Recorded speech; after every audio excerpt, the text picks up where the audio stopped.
Hey, what's up, y'all? It's your boy Jeremy from Randolph Running Club, and I'm here today to talk to you guys because I finally did it.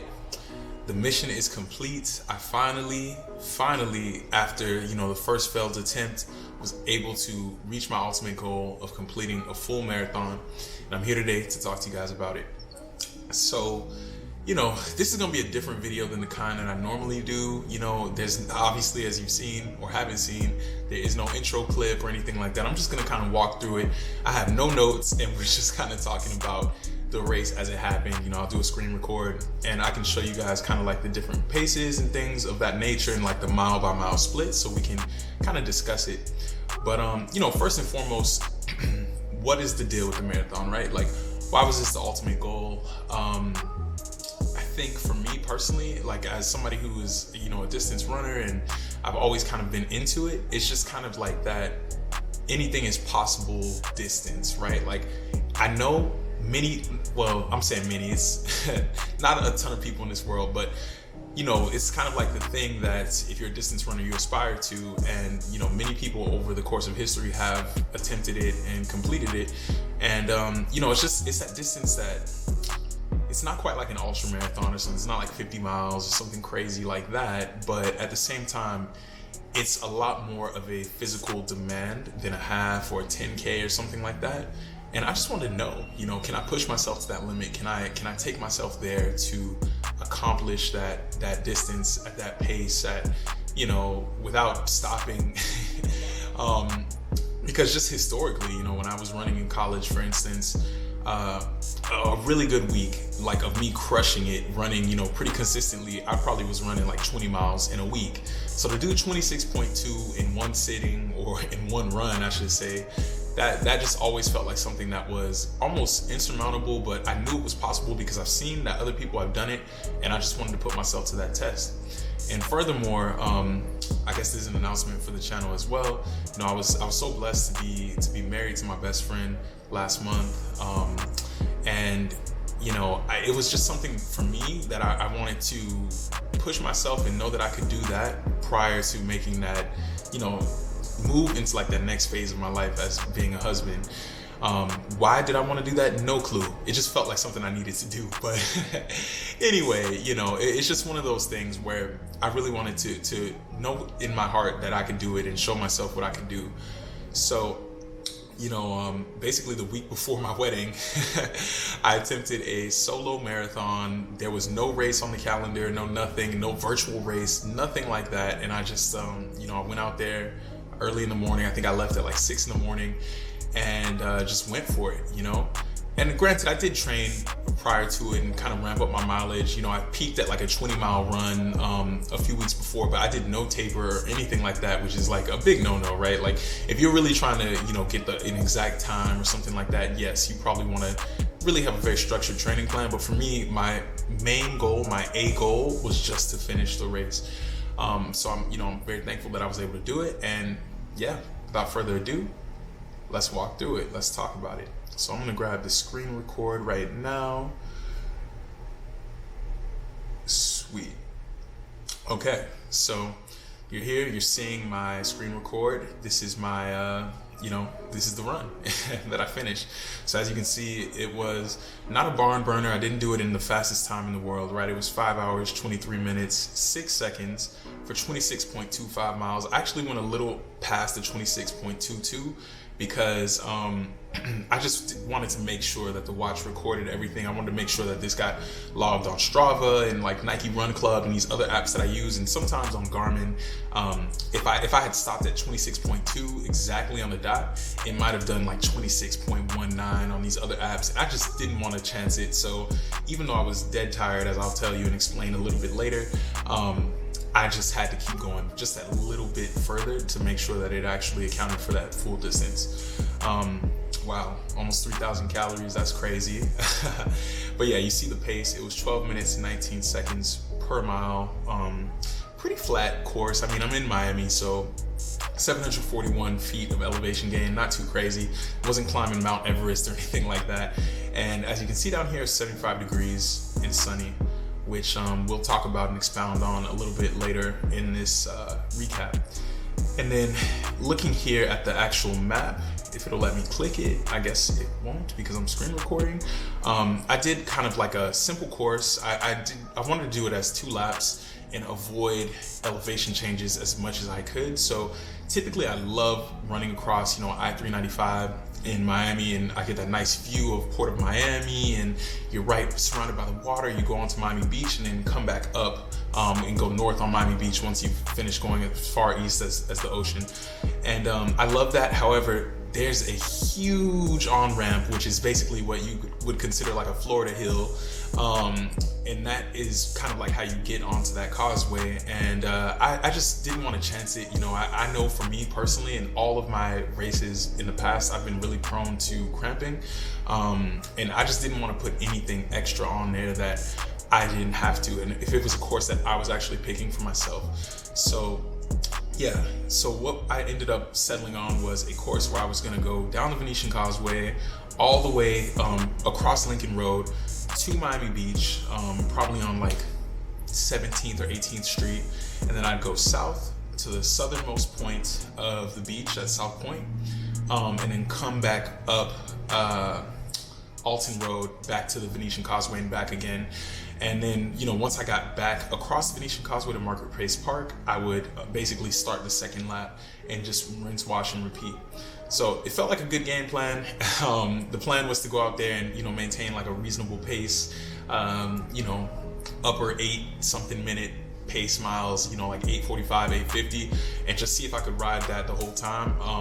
My like kind of B goal was obviously I wanted to finish, but I also wanted to hopefully get under 4 hours. Obviously that was the case, and we'll talk about it a little bit more.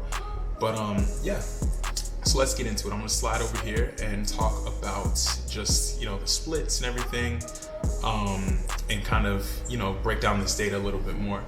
So really, I think this race kind of had like 3 stages. I would say the first was like miles 1, obviously, through probably miles 1 through like 12 were like one part of it, and then I'd say between 13 and like 20 was another phase of the race, and then the last part, just 21 through 26, totally different world. Completely different world. So going back to this, miles like 1 through 12, I mean, I was feeling so good. That was pretty much, halfway essentially. So that was like 1 lap. And I just, man, it's hard to explain, but 6 o'clock in the morning, sun really wasn't beating down on me too much yet. And, I'm there running on the Venetian Causeway. I had my wife, she was on a bike, taking some footage that you guys will be seeing here throughout this video, as B-roll. But, she was taking footage of me, passing me water and things like that. And shout out to her, because if it wasn't for that, I don't know what would have happened, right? But, I'm out there, and I was just cruising along. I mean, the first mile, I was trying not to, go out the gates too fast. So I did it at a leisurely 9-minute, 8-second per mile pace. And then, kind of dropped it down slowly but surely, 8:47, 8:37, 8:36 for mile 4. And, I was just really cruising, enjoying the sights and the sounds. I had a really chill playlist. Like, my playlist basically was meant to start off very kind of casual, calm, it was like some kind of like mid-tempo R&B and stuff. And then as the race kind of progressed and I got into like that like mile 10 range and stuff, it was going to pick up and get a little bit more upbeat and give me that surge that I need to keep going once I'm starting to get fatigued. So to me, in my mind, I'm like, oh, everything's going according to plan. I'm breezing through this. I feel so good. And I actually remember a very distinct moment. I want to say it was around mile 7 where I was kind of coming back up Alton. I think I was at South Point and I was about to come back up Alton Road, and I took like my first gel. Actually, it wasn't mile 6. It must have been mile 6 at that point. But anyway, I took my first gel, and I remember thinking, wow, like this is gonna be a crazy, amazing day. Like I am absolutely flying right now. I'm running 8:45. Like I'm executing the race plan. I'm feeling fueled. It's not too hot. It's actually a little cloudy right now. Like, it's just, everything is going according to plan. So absolutely cruising. As you can see here, you know, mile 7, 8, super consistent. Keep going, 8:45 pace, 8:45. Mile 9, 8:41. I mean, I'm literally thinking I'm unstoppable at this point. And you know, we keep going. We're at mile 10, 8:59. So I slowed down a little bit there. I think there's a little bit of elevation coming up like a bridge, and I might have gotten stopped briefly by traffic or something, but nothing to worry about really. You know, as you see, mile 11, 8:48, mile 12, 8:59. So it's like we're keeping in that same range, and I felt pretty comfortable. But I will say it was around mile 12 that I realized, you know, the sun was starting to come up, and I started to feel a little bit, even though, you know, I was taking on my Tailwind nutrition and still having I think I had my second gel at mile 12. You know, the sun was just kind of starting to take its toll a little bit. I'm sweating pretty good at this point. And this was the part of the race where I was like, man, my normal training runs don't typically go much past this distance. And I feel like my body was kind of like, all right, dude, what's up? Are you gonna walk? Are you gonna keep going? Are you gonna chill? Are you gonna relax? I don't know. And kind of like my mantra for this marathon was, if you guys have seen Avengers Endgame, you know, Thanos, the main villain there, he had a line where he was saying, you know, I am inevitable, like basically, and granted, he's saying it in like a very sinister way. This isn't really how I was trying to take it, but he was like, I'm inevitable. Like, you guys cannot beat me. Like, no matter what you try to do, you can't stop me from beating you, even though y'all are the Avengers and what you know, whatnot. So in my mind, that was kind of what I was telling myself, my mantra for the race, right? I'm inevitable. Like, it doesn't matter what pace I go, but I'm going to finish this no matter what. So, you know, when I'm getting to that mile 12, I was like, all right, I'm slowing down a little bit. I feel like that sun is really taking it out of me. I'm like sweating out all the electrolytes that I'm drinking, but like, I can't stop. I just have to keep going. I'm inevitable.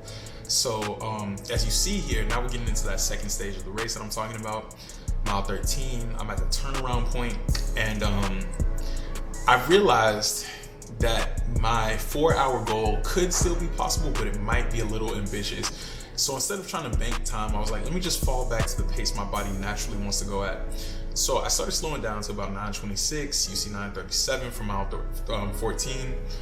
And it was at that point where I realized that I was potentially going to start cramping. I actually started to feel it a little bit in my quads.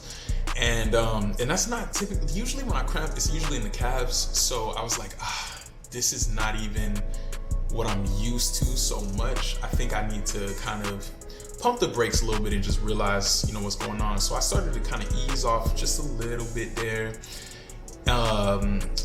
You know, you see, yeah, mile 14, 9:37, and then mile 15, I really slowed down because I just felt like I was just starting to slow down. I ended up meeting up with Chelsea just to get like a drink really fast, and I think this is the first time I walked. So you see it almost 11 minutes for that mile, for mile 15, and that was just a really crucial point for me because that was when I realized that everything I felt in the beginning, and you know, people always say this, they're like, in the beginning of a marathon, you're supposed to feel good, and I was like, damn.